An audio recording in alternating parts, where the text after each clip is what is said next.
Salut à tous et à toutes, c'est Gab Napo et aujourd'hui on se retrouve pour une présentation d'une nouvelle sono. Alors cette sono je ne l'ai pas achetée, elle n'est pas à moi, c'est juste une sono que j'ai louée pour le week-end.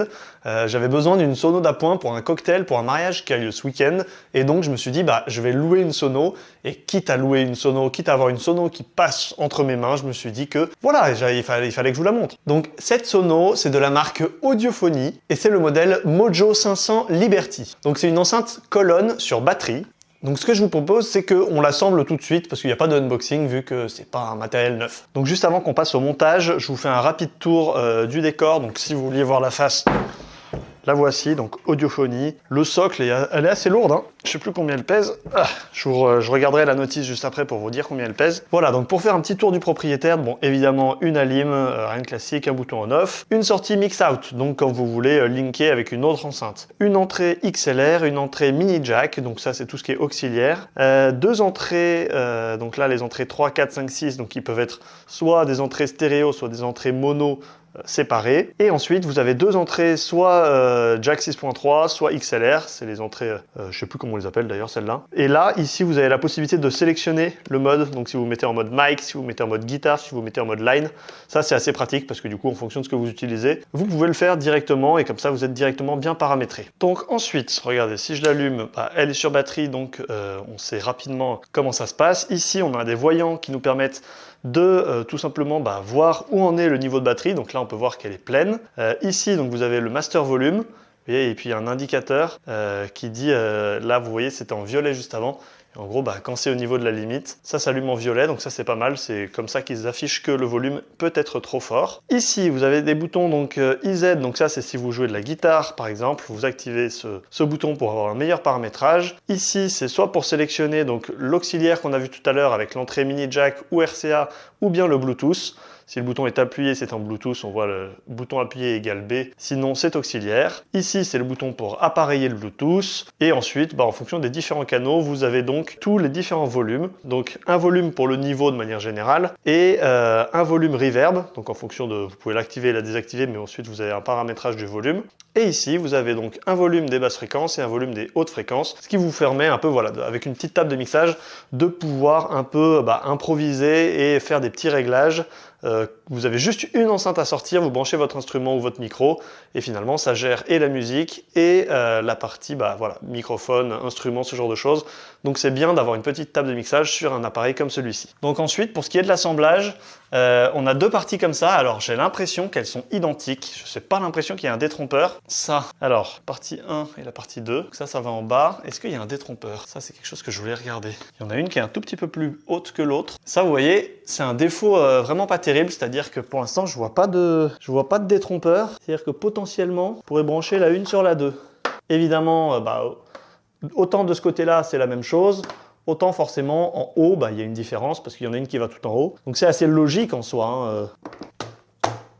Hop, et donc pour la deuxième partie, donc vous voyez, c'est très simple. Hop, ça s'emboîte comme ça. Hop. Bon, donc voilà la sono montée. Donc voilà, donc elle est nettement plus grande que moi, elle doit faire au moins 2 mètres parce que je suis 1m90. Donc là-dessus, franchement, elle a une jolie gueule. Alors je trouve que c'était pas forcément nécessaire de mettre une fois le logo là, une fois le logo là et une fois le logo là. À mes yeux, c'est un peu too much. Sinon, on voit les tweeters là, c'est correct. On voit qu'ils sont orientés d'un côté puis de l'autre. C'est assez pertinent. Ce que je regrette au montage et au démontage, c'est qu'il n'y a pas de clip, il n'y a pas un truc qui se clipse. Je trouve que ça se fait juste se glisser comme ça, et en vrai, je trouve ça un peu limite. Il y a juste on pousse et c'est embuté. Alors ça tombe pas comme ça, hein. Niveau stabilité, ça va, en vrai c'est pas mal. Ce que je vous propose, donc je vais prendre mon ordi. Alors, Mojo. Donc ce que je vais regarder, c'est tout simplement un peu quelques specs. Qu'est-ce qu'on peut dire un peu ? Donc ils annoncent avec la batterie de base une autonomie allant de 5 à 15 heures. Encore une fois, voilà, ça dépend de votre utilisation, ça dépend de l'état de la batterie aussi sur le long terme.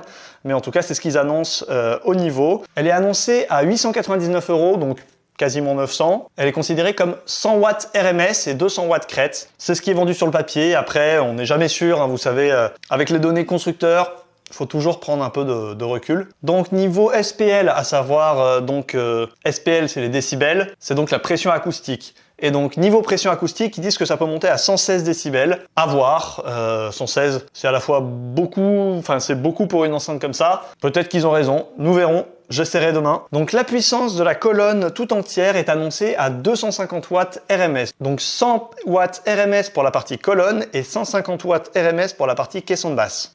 Le caisson de basse, c'est un caisson de basse 8 pouces, et juste le caisson de basse, ça pèse un peu plus de 12 kg. La colonne, elle pèse 3,5 kg, donc au total, ça vous fait un ensemble à un peu plus de 16 kg. Donc au niveau des haut-parleurs des colonnes, il y en a 6 par colonne, par morceau de colonne, et c'est des 2,5 pouces à chaque fois. Pour en venir au point de l'autonomie, parce que c'est quand même ça qui est important vu que c'est une enceinte autonome, ils disent qu'il y a un temps de charge de 4 heures. Ils disent à 80% de la puissance, on devrait avoir 8 heures d'autonomie. Et en musique d'ambiance, donc je pense que c'est plus type cocktail pour musique de fond, là on est plus sur 15 heures d'autonomie. Donc effectivement, pour les enceintes sur batterie, c'est assez normal, hein, c'est-à-dire que plus on pousse niveau puissance, plus la batterie, elle descend vite. C'est assez normal. Donc voilà, c'est un petit peu tout ce qu'il y avait à dire. Donc, je suis en Bluetooth. J'ai cliqué sur Bluetooth. Combien de batterie j'ai 10%. Ok. On va voir si c'est facile de se connecter. Comment elle s'appelle? Bluetooth. Un truc qui s'appelle Bluetooth, qui va arrêter de connecter. C'est bon. Ok, bon bah ça a été hyper simple. J'ai appuyé une fois sur pair et c'est efficace. Donc, on va aller sur Spotify. Et alors?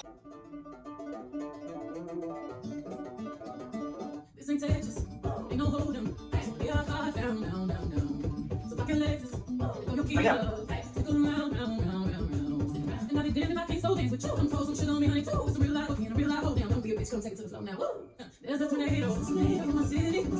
Franchement, c'est pas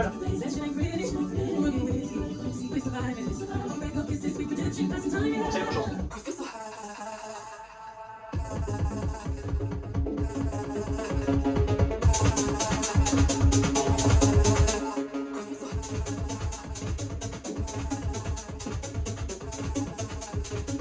Bon et bien, pour cette première partie de vidéo, on va s'arrêter là. Ce que je vais faire, c'est que tout simplement, je ferai un test son un peu plus poussé demain, où je pourrai un peu plus monter le volume.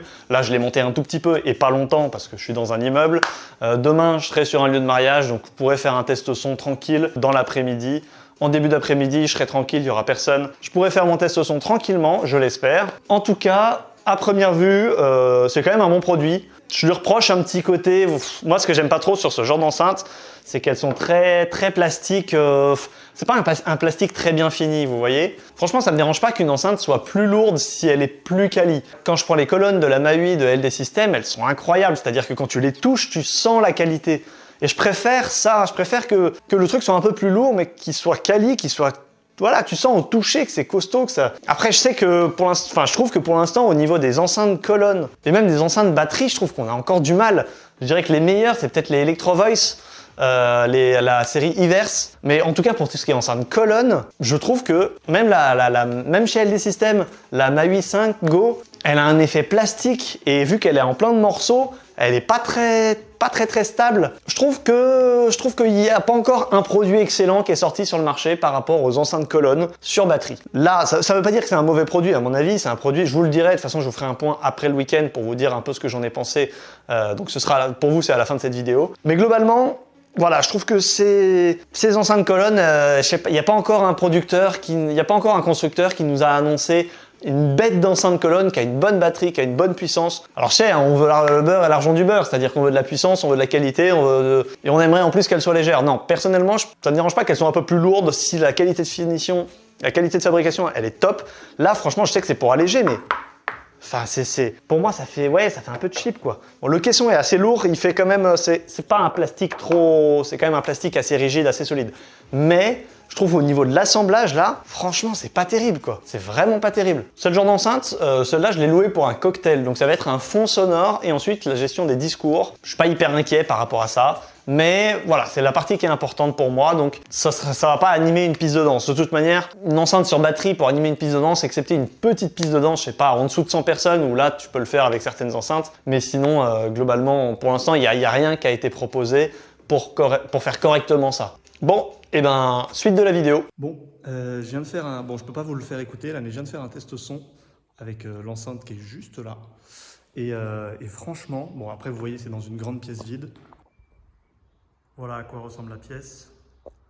Et donc franchement, je suis assez bluffé par ce que rend cette machine, au-delà de la qualité de fabrication que je trouve pas terrible. Franchement, je dois reconnaître que le rendu audio est vraiment sympa, et puis surtout, en fait, ce qui est génial, c'est vraiment le côté enceinte sur batterie. Ça, c'est vraiment incroyable. C'est sûr que je vais passer sur ce genre de choses pour les cocktails, pour les dîners, pour les cérémonies, mais c'est du budget, tout ça. Celle-là, je vous le rappelle, elle est à 800 €.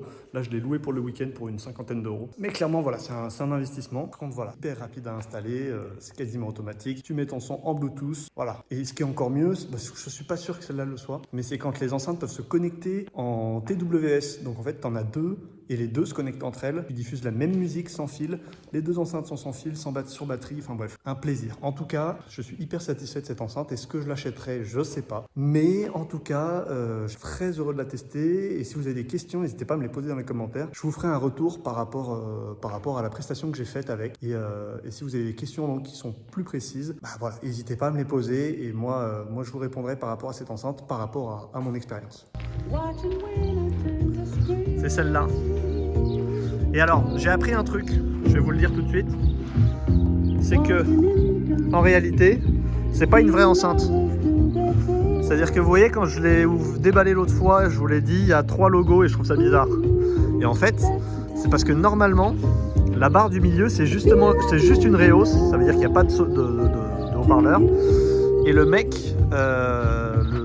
loueur, l'a modifié pour qu'il y ait, en gros il a modifié les barres pour qu'il y ait 2 barres avec du son. Donc en gros celle-là c'était une barre du haut avant, et celle-là c'était une barre du haut, et celle-là du coup c'est plus une barre de haut, c'est une barre du bas. Mais bref, il a réussi à modifier pour faire en sorte qu'il y ait le double de haut-parleur d'aigu. Donc en fait c'est une enceinte un peu unique, c'est pas un vrai modèle. Donc mais en tout cas elle est super bien pour les prestations. Mais donc malheureusement vous ne pouvez pas acheter cette chose en tant que telle. Si vous l'achetez, elle aura 2 fois moins d'aigus. Voilà, c'est ce qu'il faut savoir.